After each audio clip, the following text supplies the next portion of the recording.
I wake up every morning to your pretty face smile. You ain't really changed much, although it's been a while. From humble beginnings to the house on the hill, I've always loved you, and you know I always will. Alors je pense que pour répondre aux défis du vieillissement de la population, des maladies chroniques et bien entendu de la démographie médicale, il va falloir organiser de nouveaux modes d'organisation des soins, en particulier autour des équipes. Et cela passera forcément par une coordination dans des équipes pluridisciplinaires avec des modalités d'échange. Deuxième point, il faudra certainement réfléchir à des transferts d'activités entre les différents métiers. Mais là, nous allons nous heurter, et c'est légitime, à des inquiétudes à la fois d'identité de professionnels, de champ de mission, mais également des modalités de rémunération.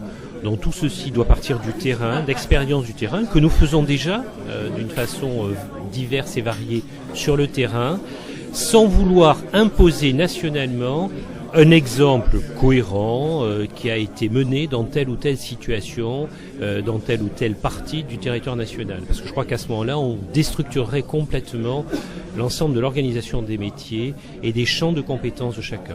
Donc je crois que c'est un sujet extrêmement complexe où on va toucher deux éléments fondamentaux pour les professionnels de santé, c'est leur identité et leur mode de rémunération. Mais c'est un champ sur lequel il est fondamental de nous investir si nous voulons réussir. Sinon, quelque part, la collectivité au sens large, l'État, le payeur, la société va nous imposer des nouvelles modalités pour répondre à ces défis-là. Et à partir du moment où on les impose, ça se passera mal pour les professionnels et il y aura des zones de conflit et de friction qu'il faudra à ce moment-là gérer de façon difficile. Donc moi je préfère être proactif dans ce domaine-là plutôt que de laisser d'autres nous imposer des évolutions qui sont nécessaires.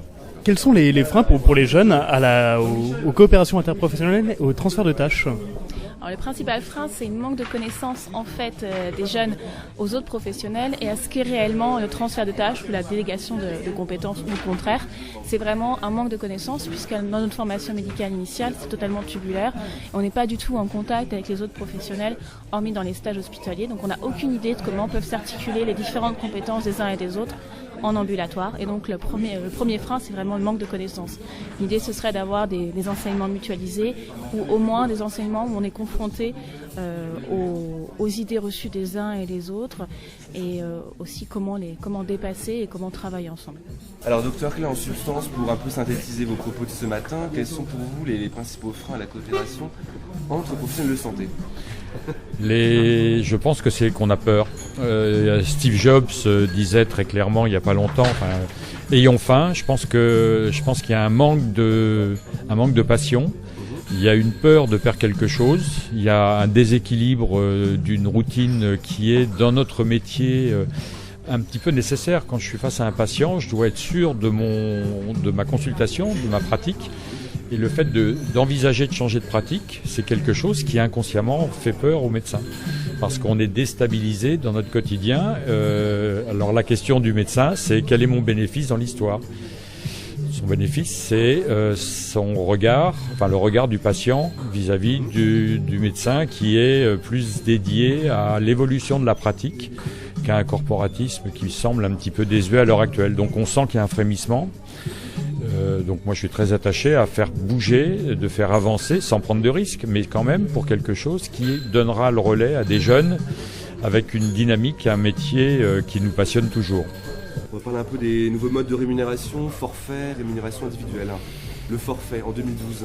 Alors, nouveau mode de rémunération, c'est un mot qui est issu d'un projet de loi de finances et sécurité sociale et qui a été repris par la DSS, donc par une direction du ministère, et qui s'adresse aux professionnels de santé volontaires qui se regroupent, médecins, infirmières, pharmaciens, etc., et qui déposent des projets. Donc c'était très intéressant parce que c'était un dispositif souple qui s'adressait à l'ensemble des professionnels et qui donnait l'argent à l'ensemble des professionnels, et non pas à chaque profession sous forme de rémunération, c'est-à-dire de revenus personnels, mais pour financer leur activité commune.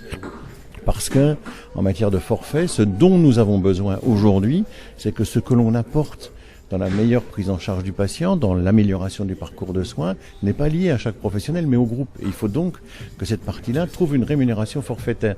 Et là, la difficulté, c'est qu'aujourd'hui, l'essentiel de l'argent qui arrive aux professionnels de santé passe par les conventions qui sont par profession. Donc on voit bien que c'est un frein, ça, à l'évolution, et que financer l'ensemble de la coordination, l'activité du groupe, indépendamment de la rémunération légitime de chaque professionnel, est une des clés pour réussir. Sujet central, quoi. Après, ce dispositif nous permet d'aller plus loin que la prise en charge des maladies chroniques, des patients complexes, etc.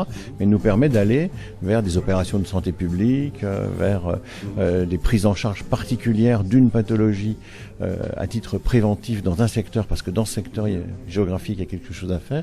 Donc c'est un outil qui permet après de faire des choses. Mais il faut bien comprendre qu'il faut découpler le financement et la rémunération de l'activité commune, la coordination, la prise en charge commune, de la rémunération de chaque professionnel. Donc le forfait est le seul moyen de faire ça.